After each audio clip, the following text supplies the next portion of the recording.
So let me start with an introduction of MRT, multi-radius turnpoints. This comes about when you have, at a very basic level, you see a large difference in gliders, especially when you have large gliders against small gliders going into any kind of serious headwind. And the small gliders definitely struggle.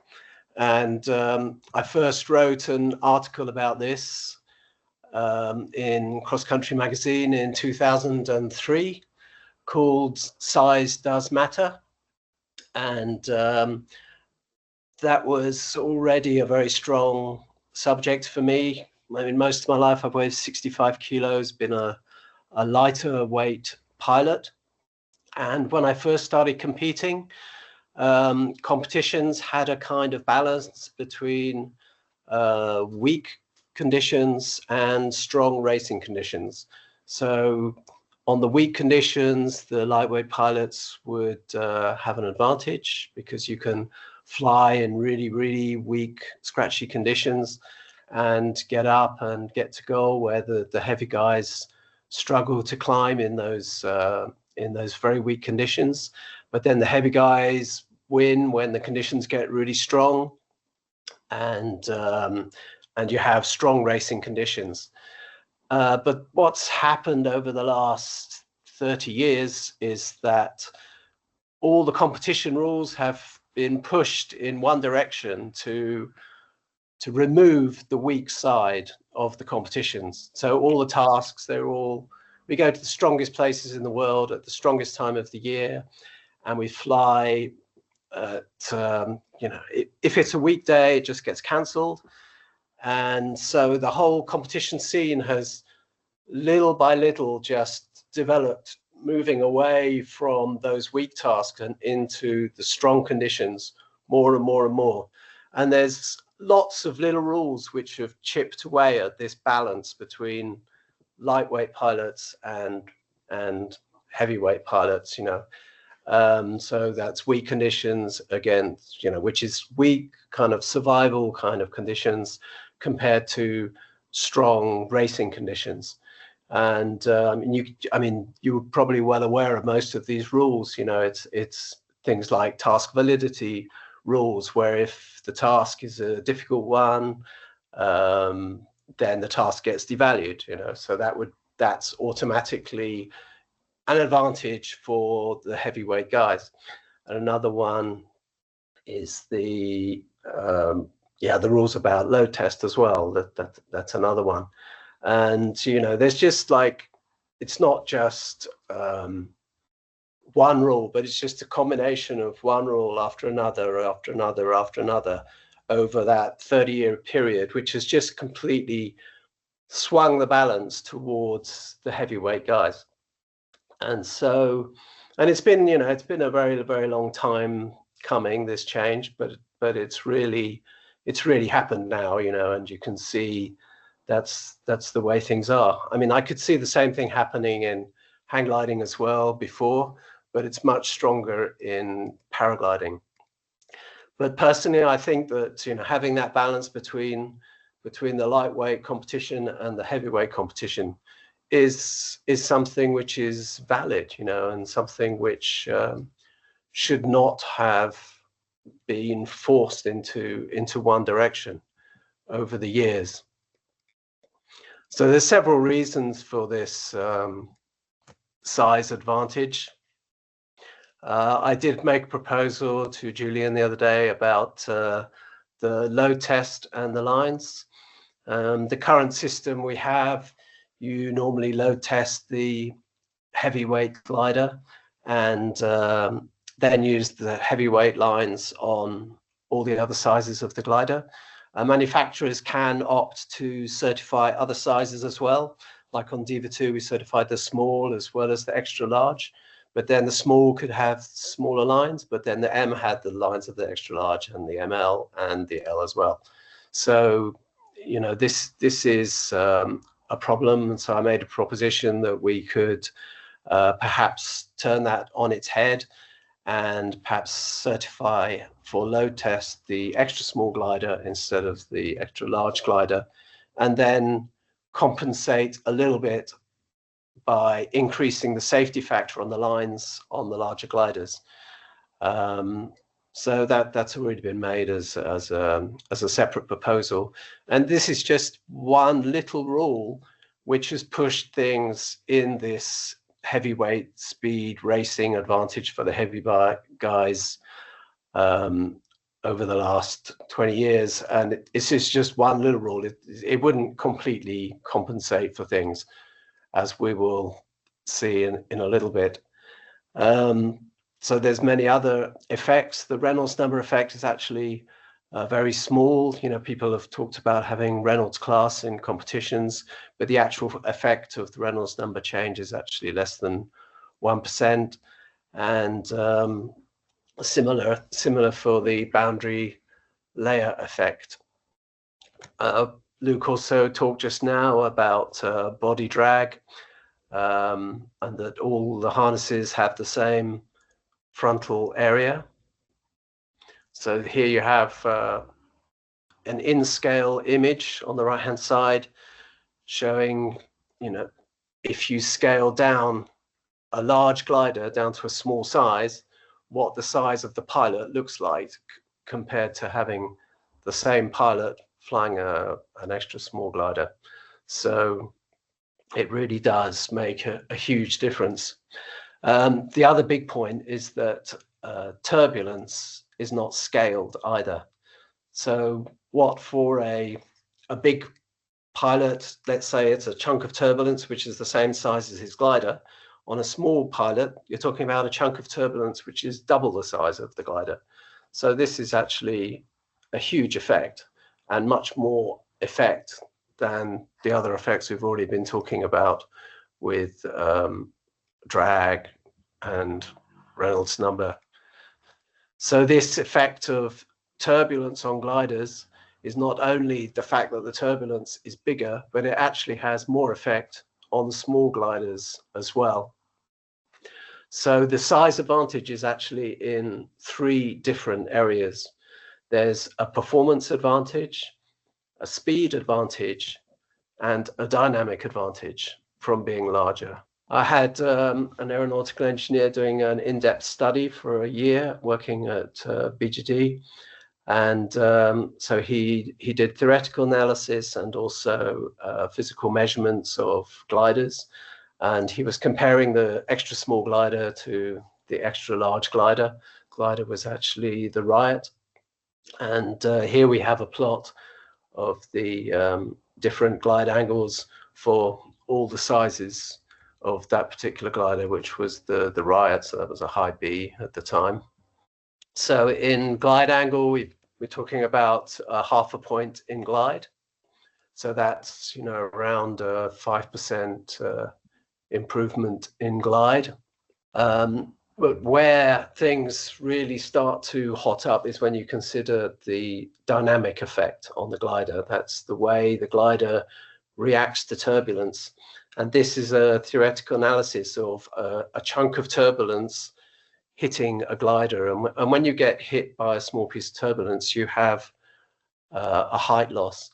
And we calculated that between the extra small and the extra large, the height loss from hitting a piece of turbulence is 14% more for the extra small glider. Similarly, we analyzed the pitch reactions of a glider, and there's actually 25% more pitch reaction from the glider if your glider is small to whether the glider is large. So overall, when you're looking at all these 3 different areas together, you're talking about a performance advantage of 6%, a speed advantage of 5%, and a dynamic advantage of 25%. I mean, you can't directly add those numbers together to give you a total difference, but you know, it does give you an idea of the kind of things we're talking about, the kind of numbers we're talking about for the difference between an extra small and an extra large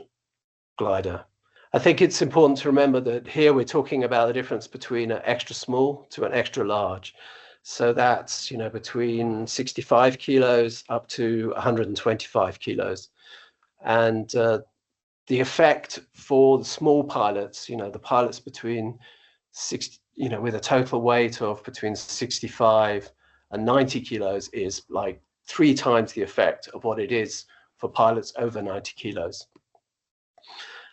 But if we look right now at the existing competition scene, normally you have pilots going into low-level competitions. You'd have pretty similar number of lightweight pilots and heavyweight pilots.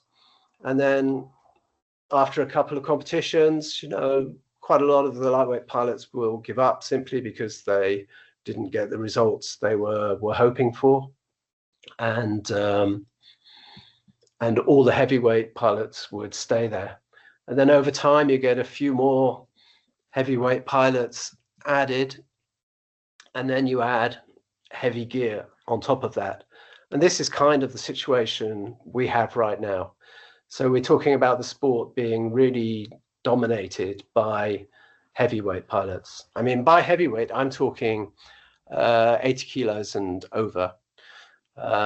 This is, you might say, well, 80 kilos not so heavy, but the average weight of an adult in the world is 62 kilos. That includes women as well as men, and also, all countries in the world. Obviously, Asian pilots generally tend to be lighter than European pilots, and American pilots are heavier as well. So overall, this balance of what's going on is really very centered towards European men, and you can see that in the whole competition scene that we have right now, and it's just a direct result of all these factors. So lightweight pilots end up taking ballast in order to be competitive. So as I said, I've been struggling with this subject for an awful long time. And so I came up with, tried to make a solution for this in the BGD weightless competition, which I started in 2018. And there we started with the idea of having 3 weight classes. So we had one weight class up to 80 kilos, one from 80 to 100, and another one over 100 kilos. And this has already been proposed as well in the pilots union, and is quite a popular suggestion. And yeah, it sounds very obvious, like a good solution when you first hear it, but after we ran a competition with it, we realized that it was actually a disaster, because pilots were flying with more ballast instead of less ballast. The reason they were flying with more ballast is because all the pilots ballasted up to the top weight of their weight group. So all pilots below 80 kilos went up to 80 kilos, and then pilots between 80 and 100, everybody flew at 100, and above 100, people just carried with as much ballast as they could. And then we even had one guy in the competition that went into the class above his own class. So he was, he needed 5 kilos to get to 80, and he wanted to get to 100. So he went with 25 kilos of ballast.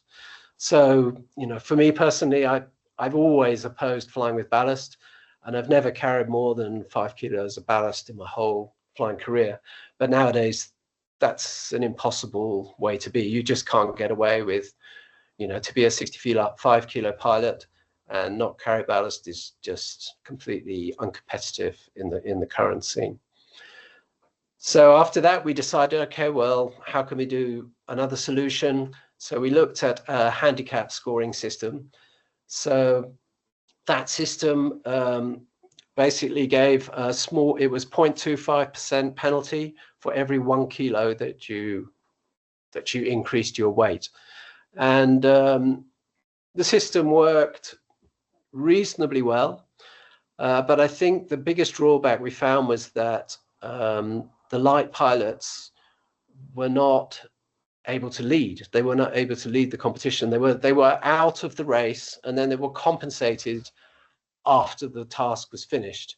So it removes a lot of the excitement, enthusiasm of what's going on in the task. So that's why we put away with this kind of handicap penalty system applied to the task after the task was finished. So, you know, it kind of didn't make the task an exciting race anymore. You know, the lightweight pilots were not able to compete in that. So then after that, in 2020, we came up with the first prototype for the MRT, multi-radius turnpoints. That was in Colombia, and that was a fairly simple way of applying MRT. What we had then was 10 weight classes, and each weight class had to do a radius which was 100 meters more than the class below them. So that meant that if you had, say, a 400-meter radius turnpoint, that the lightest weight pilots would have 1,400 meters radius turnpoint. And then we had, like, you know, three turnpoints scattered down the course, and run the competition like that. And it was quite interesting, the results. It was very difficult at the time, because back in 2020 we were all hand entering the tasks into our GPSs, and the problem was that, you know, we had 10 different tasks that had to be entered by all the pilots, so that was pretty painful. But in the end, the competition went well. I think that the large pilots still easily won the competition, and that was clear. And even the largest pilots didn't complain that they were being overtaken at the turnpoints, because the amount of compensation was just miles less than what was needed.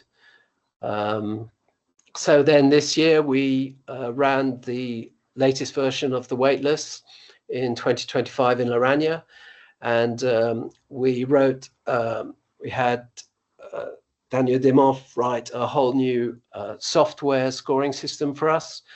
And what we did was we changed the whole length of the task according to the weight of the pilots. Again, we had this 10 weight groups for the pilots, and the shorter pilots had to fly a shorter distance, and the longer pilots a longer distance. And and because we were able to use QR codes for entering the tasks, the whole thing worked pretty well. So this is the weightless 2025 scoring groups. Yeah, we had 10 different groups, from 64 kilo up to 120 kilo. And it's quite interesting to note that this is really, if you look at the current PwC, you're really only talking between 100 and 120 kilo, you know, which is just groups 0, 1, and 2. Whereas the main reason for trying to run this tasks is to try to get all the other groups 2 to 9, to actually be able to compete in a decent way. So this was the radiuses on one particular task, for example, that we would use. So in the weightless competition Laranha, we had around 20% difference between group 0 and group 9. And 20% sounds absolutely huge. But the interesting part is that if you look at the top of the grouping between group 0 and group 2, you're only talking about 6% difference. And that aligns quite closely with what Luke is talking about. I think Luke Armand, with the noodles, he's talking about a 4% difference roughly. So, you know, we're using a little bit more than the noodles model. But where we have an absolutely gigantic difference is between class 2 and class 9. Here we have an example of the QR code. The QR codes were sent out. We had the task briefing on takeoff, setting the task on takeoff, and then within 5 minutes we had a QR code sent to the telephone of every competitor with their own task. And that actually worked really well. The only issue we had at all was pilots that couldn't accept a QR code into their instruments, where there was only a couple of them. So that's it. That's how the multi-radius turnpoint system works. And let's get back into the chat. Okay, thank you, Hi, Bruce. Bruce. This is Paul Takats. Can I have a question? Hello, Paul. Nice to hear from you. Hi. I am a little bit concerned about the situations where, since people are taking different turn points depending on the glider and their weight, basically, well, there are different scenarios. I think maybe you read the comment of Maxime Pinot also, like saying that, well, for example, some people will enter more and maybe take a good thermal inside, like inside of what someone else is turn points already, like inside the cylinder, which is for them maybe still outside of their cylinder. And I also had the experience when I flew the Colombia event, one of the first ones, that basically every time that you tag a turn point and turn, you find yourself in a whole different scenario, because basically what you have seen and thought about, like having your strategy before taking the turn point, as soon as you tag it and turn, you are in a completely different scenario, and it changes basically from 1 second to the other, and you don't know, it's really hard to anticipate how it's gonna be playing out before you actually tag the turn point and then see where everybody is and what's happening. So I'm a little bit concerned about the fairness of the race in this manner. Yeah, I think that the first point is that, remember, this is compensating for the difference which has been accumulating on the glide before the turn point, you know.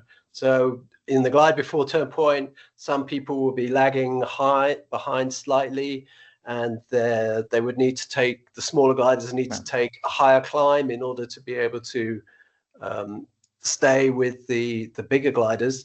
And then at that turn point, that advantage is reversed back again. You know, so it's not as though the situation, you know, the situation was already created in the first part of the task, and then the turn point corrects the situation which has already happened. You know, so I don't think it's you know, just because it happens over a shorter period of time. Yeah, it's a shorter period of time, but it's just equalizing things up. I think the other point, which was brought by Maxime Pinot, was he said that what about if the turn point is, you know, it has the best thermal right at the turn point?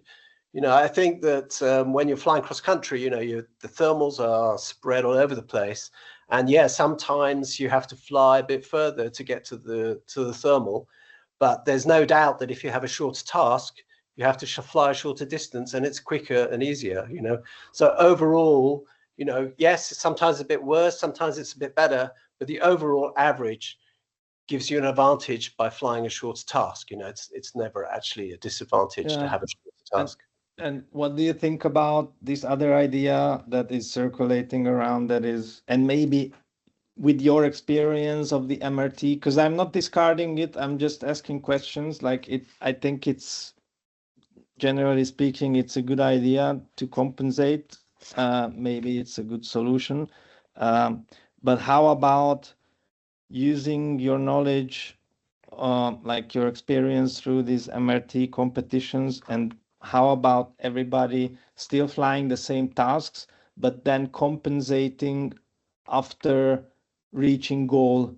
Like, well, I said we did try that on the second weightless, compensating after reaching goal. And the problem with that is that it doesn't give the pilot the excitement of winning the day. You know, you can never get a 65 kilo pilot winning the day over a 120 kilo pilot. You know, it's just impossible. So there can be compensated afterwards, but it's not fun. You know, it's just not.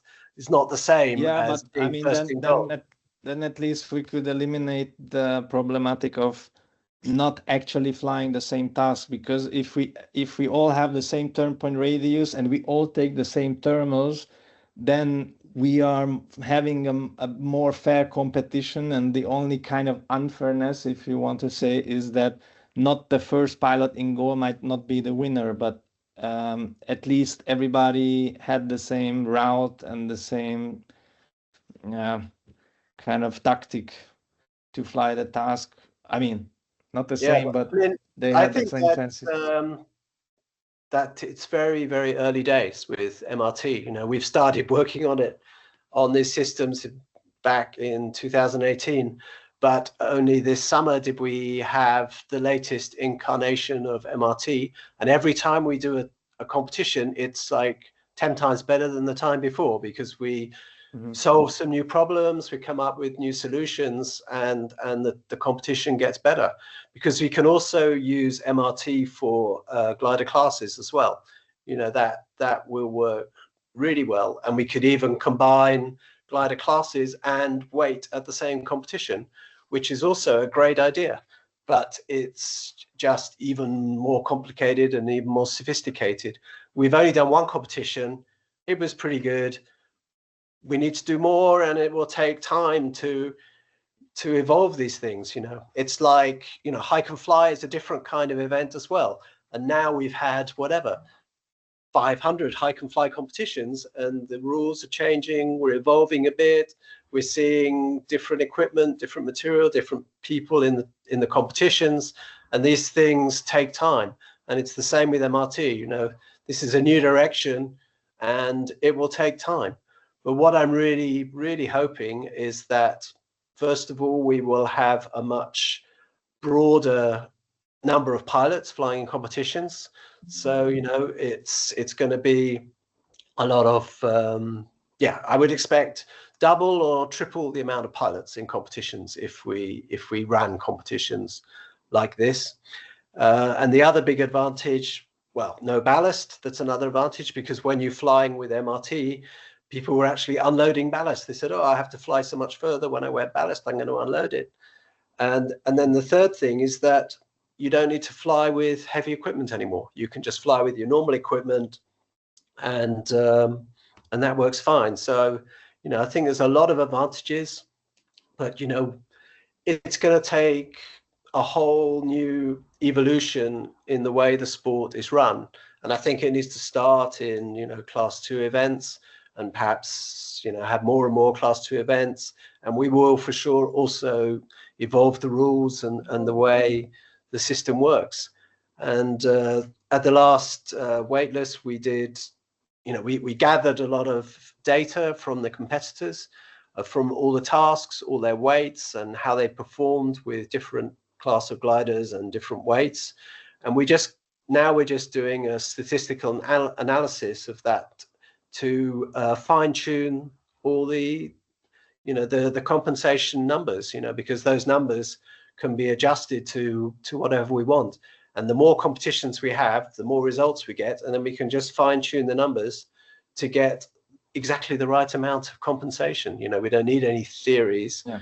We just measure it from the results of the competition. Well, thank you for experimenting, and I mean, that's already a good thing. Let's just be open to some other concepts to tweak it. And I mean, you are doing it anyways, which is great. So I'm sure that at some point you will find the sweet spot. Thanks, pal. Thank you. Yeah, I also found out this summer that the gliders, they're also doing this. Sailplanes, they're also using the MRT system, but they're using it for classes of gliders. So the different classes can compete together in the same day on the same close tasks. So they have a shorter task for the standard class, longer task for the open class. Whereas for weight, you know, they just take 1,000 kilos of water, don't they? So they don't really have the same problem with carrying ballast that we do. That's what I feel like on launch. Okay, Reza, you got your hand up. Let's go over to you. Yes. Thank you very much, Bruce. Do you hear me? Yeah. Yes, okay. loud and clear. Good. Great. So, as I understood, two of the challenges that we have with the MRT, that you have currently with the MRT, is first of all, there is no leading point, and it's not applicable to Cat 1 at the moment. Would you expand on this? I heard a few times that it can evolve, it can get better from race to race, and does that mean that it can start with Cat 2s and get to the Cat 1 later?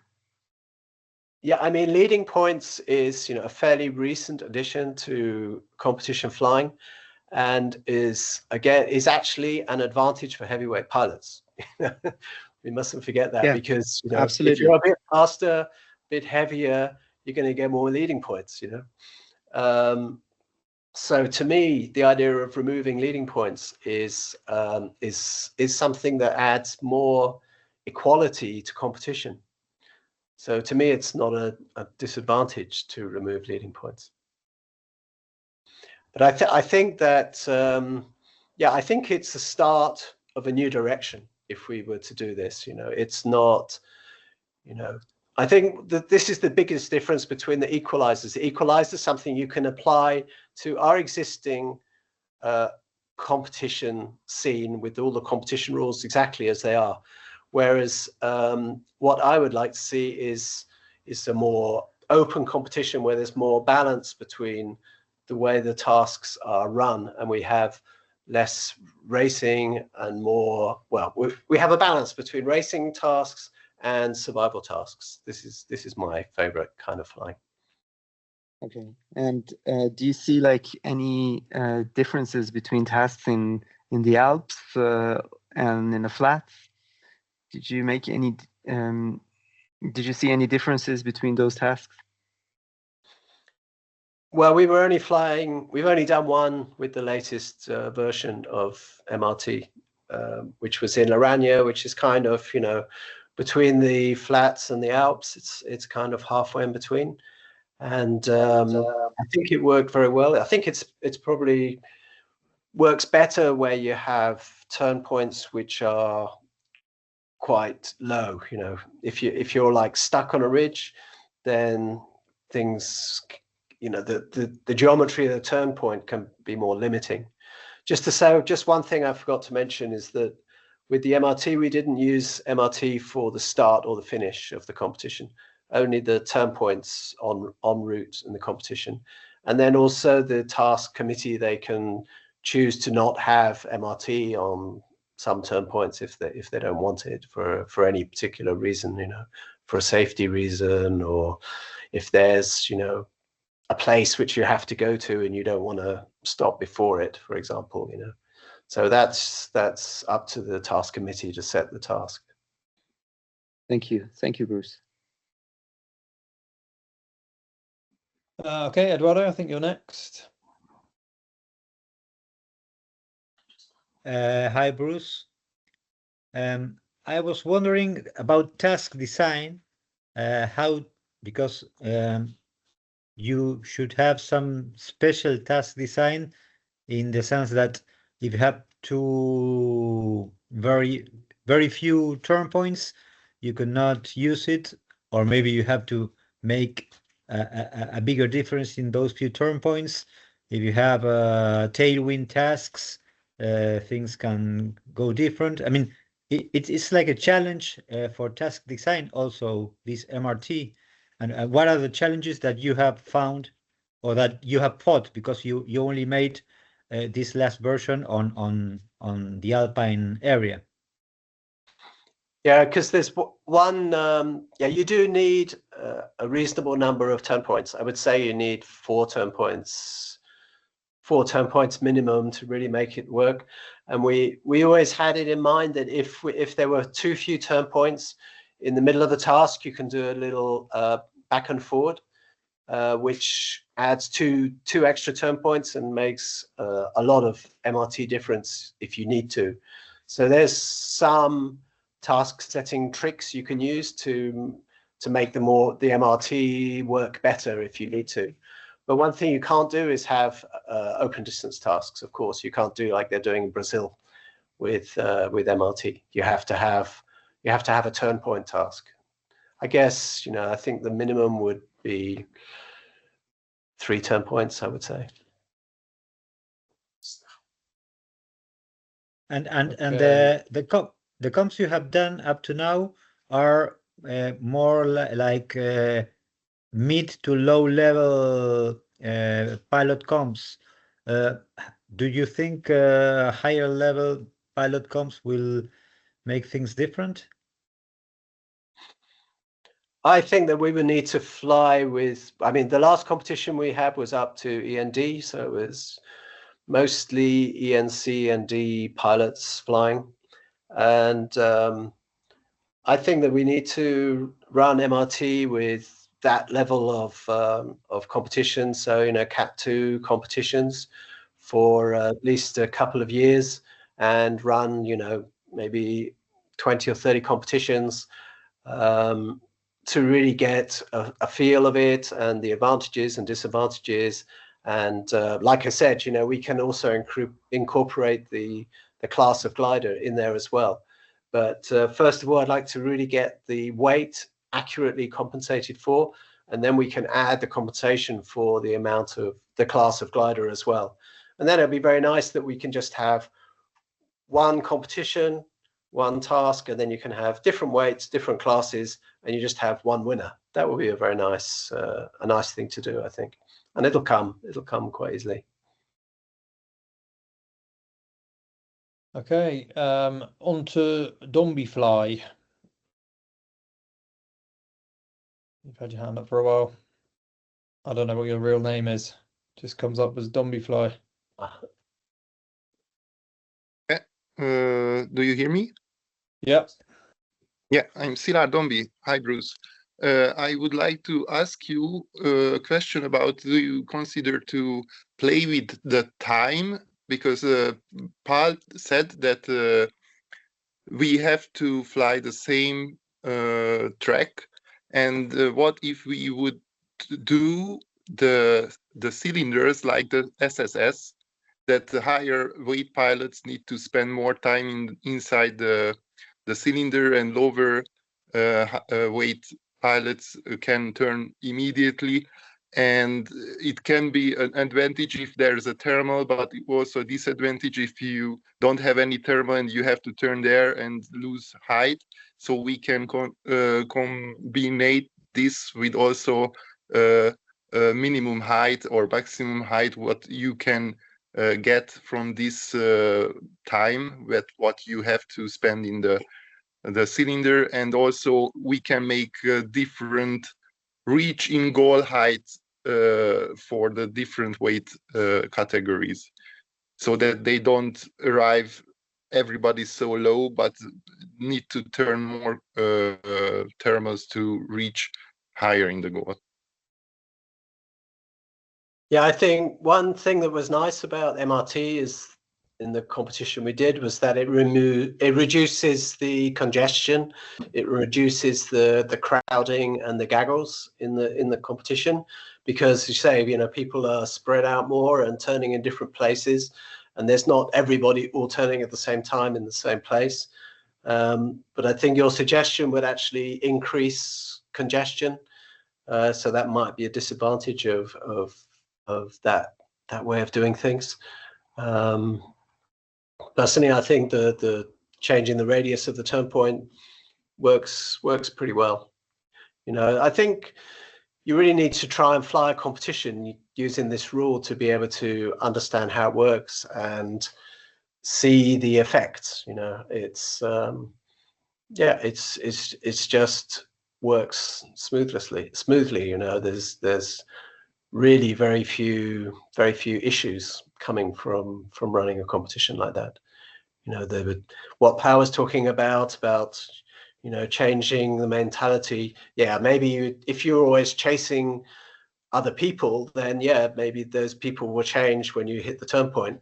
But for me, I'm always chasing, you know, thermals and ridges and climbs and transitions, and those things don't change. So, you know, I would disagree with Pal and say, well, I guess it depends on your way of racing. If you're racing other competitors or whether you're racing nature, you know. And personally, I feel more like I'm racing nature than other individuals. Okay, thank you. Okay. Francois, you're up. Yes, can you hear me? Yep. Okay, thank you, Bruce, for the presentation. Really interesting. I have 2 points that I don't see good solution with the MRT. The first one is we are flying goggles, because the goggle has a huge advantage. If you are not in, we all know there is you're weaker. You cannot use the power of the goggle. So if there is different radius, there will be spread pilots. So this means smaller groups, probably, let's say on one camp there is a lot of heavyweight pilots and a few lightweight pilots. So maybe at the first waypoints, there will be 900 meters in front, but there will be, let's say, for example, there will be 10, but there will be 60 heavyweight pilots in the back. With 10 pilots, they don't have the power of a big group. So I just want to say that because of this, to spread the pilot will not make advantage of the people you want to, not all the time. And second point is there will be different races. There will be different turns. So some will get waypoints, some will not. So as Paul said, I see a difference in fairness also, a risk. And the second point, you discussed also, another guy pointed that I see a big challenge for the task setter, because if there is a lot of waypoints for smaller pilots, it will be a huge advantage in distance, no possible to catch up. And if there is too few for light pilots, there will be no advantages. So it depends not only on the number of waypoints, it depends on the task length. So even let's say 1 kilometer lows, if there's 100 kilometers in front, big pilots will catch up, I think, and the opposite is possible. So I see a big challenge in the task setting of each task. But maybe I'm wrong, but maybe there are solutions. Again, thank you very much for the presentation. Well, thank you for the questions. But I think you misunderstood a little the way that the MRT was working at the last waitlist. So the difference between the lightest pilot and the heaviest pilot was calculated using the scoring system. Let's say it would be 10%, for example. You know, so if you have a pilot of say 70 kilo, another one 110 kilo, maybe there would be the 110 kilo pilot would have to fly 10% more. So that 10% is calculated with different radiuses at all the turn points to give a net result, which was a 10% shorter task for the lighter weight pilot. So it doesn't depend on how many turn points there are. You know, it's still 10%, whether you divide it by 10 turn points or 1 turn point, you know, you still end up with a 10% task length difference. And the amount of that is just simply calculated from the results of previous competitions. You know, so it's not a theoretical number or anything. You just look at the previous competitions, calculate the advantage that the heavyweight pilots actually have, and then apply that statistical analysis to the MRT system. And the more competitions we have, the more accurate that number will be.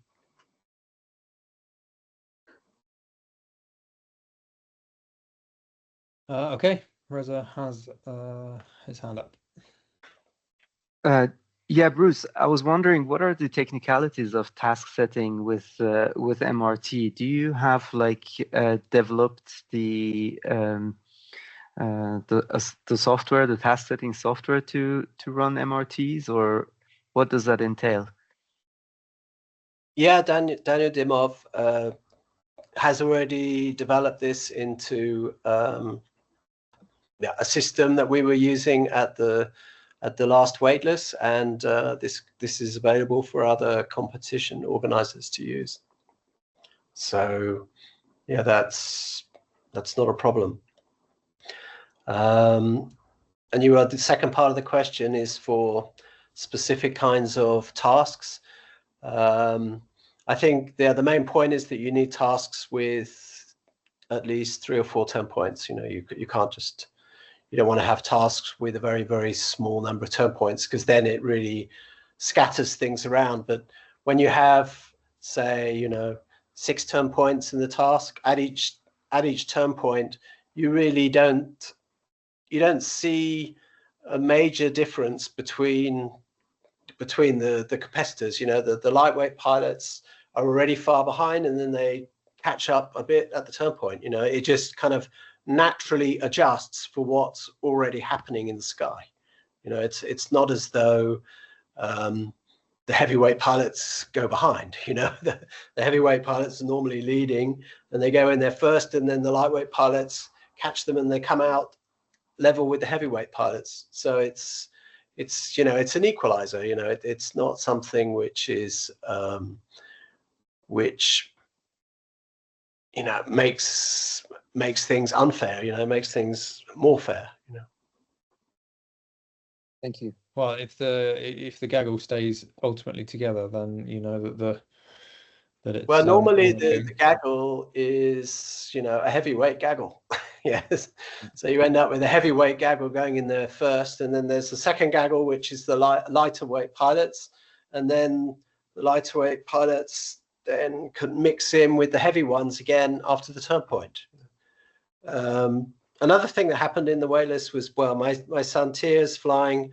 Normally he should fly an S-size glider, but because of existing competitions, he has to fly an M, because to perform you need to fly an M rather than an S, and he flies as much ballast as he can possibly carry. And after the weightless competition, he said that he felt that his result would have been the same if he'd have flown the S, an S or an M, and he'd have ended up a little bit. The disadvantage of flying the lighter glider would have been correctly compensated for by the MRT system. It felt that the compensation was about right for the switching in glider from S to M. So it did actually appear that it was working quite well. Okay. Stan has written a small novel in the chat. Stan, would you mind taking the mic to just talk a bit about what you've posted? Yeah, I just posted what I've already written on the Gaggle group, just mentioning a couple of the points that we experienced during the various BGD events. I was pretty much involved with most of them, except for this last event in France. So I've been involved within, from the 3 key stages, and with MRT as it is, there are some drawbacks. I won't go through all of them, but if anyone wants to have a look, they can just have a look at the chat.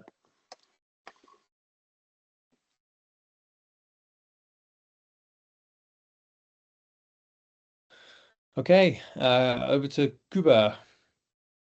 Yes, I didn't get one thing. Do you calculate the radiuses dynamically, or is it always the fixed difference? Is it, does it count for the percentage values of the whole task, so it's always the same difference? How is it solved? Well, it's a complicated mathematical formula, because it depends on your entry angle and exit angle for each turn point, and then the total amount of difference around the whole task. So yeah, it's complicated maths to be able to calculate it, that's for sure. So every task is the same percentage difference, right, for the between the sizes? Yes, yeah. Okay, thank you. And then that's fixed for the whole competition. And then at the end of the competition, we look at the results and we try to assess whether the amount of compensation was correct or not. I mean, in the last waitlist, for example, We haven't finished the full analysis of the statistics yet, but my analysis was that probably for the heavyweight classes, the compensation was probably about right, maybe a little bit too much even. And for the lightweight classes, the compensation was not enough. So next time we'll adjust those dials and change the numbers a bit, and yeah, try to get it better next time. Also, I think another interesting thing is the size of the groups, because the groups get much smaller in the lightweight end and then much bigger in the heavyweight end. And the other idea is that you normally weigh up at the briefing at the beginning of the competition, and the idea is that the groups should be big enough so that you can stay within your group, even if you have a wee or take an extra bottle of water or whatever. So you've got a bit of leeway, maybe 3 or 4 kilos that you can move around in. And also any pilot, they can fly whatever weight they want. So if they want to fly at the top weight of their glider, that's fine. Any pilot can choose to fly with ballast if he wishes, or choose to fly with any size glider or any amount of ballast. It's just completely open to the pilot to fly however he wants. And as I said, one other thing is that we must remember that over the years, this influence of flying heavy has become stronger and stronger, and that most of the competitors end up being pretty heavyweight people. And this then goes on into competition organizers being heavyweight, representatives being heavyweight, and the whole scene has become heavyweight, And I think that to undo that, so there will be a natural opposition to people losing that advantage. And so there's going to be, a lot of people putting the brakes on to try and stop this thing coming in. But I think it will take, quite a long time, and it will change the whole mentality of how competitions are run, and especially the number of competitors and number of people who can compete in the competitions and win. That will really change. So that we have to be careful that there's that the people who are in the dominant position right now don't push this out just because they don't want to lose the advantage that they currently have. Okay, Violetta.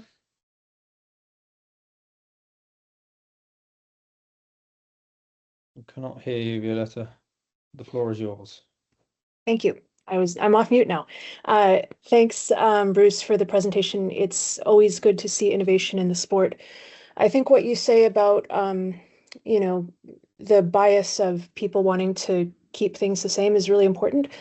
But interestingly, I don't actually perceive that the sport is currently overtaken by heavy people.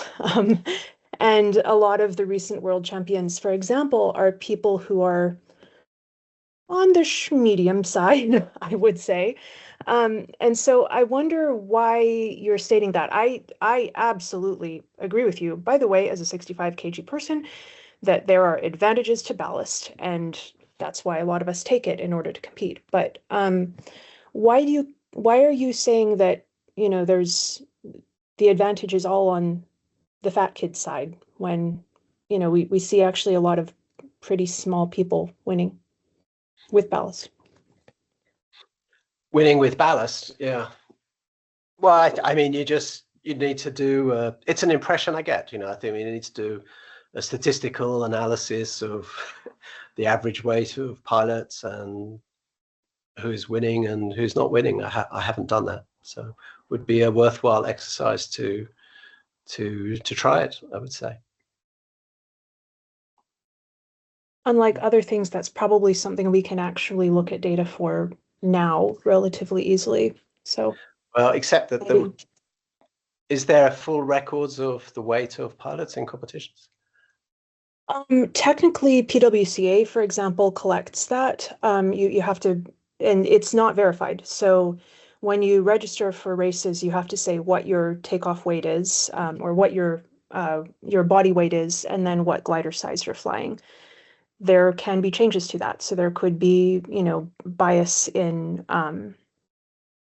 various parts of the analysis there. But technically, you could do a rough analysis based on that data if the folks from PwC agreed to share it. I'm saying PwCA because I know about that. Could be that other competitions, sometimes on Air Tribune or whatever, some people will ask. Maybe there's other spots. Anyway, yeah, well, I think it's probably an exercise worth doing. Sounds good. Okay, Cuba, question? Yes, did you have cheating problem at all on your competitions? No, not at all. But it's, you know, it wasn't a top level competition, so there's no prize money, and it's more a friendly competition. So yeah, there was no problem with cheating, not at all. But I mean, it's also, you know, you don't need to cheat really, because with the weight compensation, there's no advantage to being heavier anymore. So there's no point in flying with the wrong weight. I guess you could register yourself to be lighter than you actually are, but we didn't find that as a problem. Hey, Bruce, I have a question. What do you think the limitations are with this this design, this idea? What are the problems?